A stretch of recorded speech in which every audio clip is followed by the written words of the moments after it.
gəlmişsin nəfsən, amma belə baxanda qafiyə kimi mədə olsan cinassan. Trəklərdə söyüşdüyün bir söyüşdən ağır sətir yazmağın iddiasındasan. O surağa basma, maraqlanmışam, sən yaşam tərci söyüşdən ağır olan insanların sırasındasan. Mən danışıram həqiqət, kefli İskəndər, deyiləm piyan, danışıram həqiqət, çünki mən sən deyiləm, vicdanımla sivyazlıyam. Ya Rəb, nə olardı insanı heyvan yaradaydın?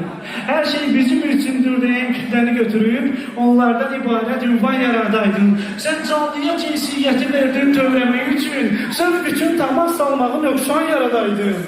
Nəfsinə qalib deyil insan, şeytanı Adəmi şeytan yaradaydın. Mentalitet ərəb fikrini götürüb, aydın düşünən Azərbaycan yaradaydın. Bu dərviş olan səhv plaqı canlı yığınca, ikinci dəfə qara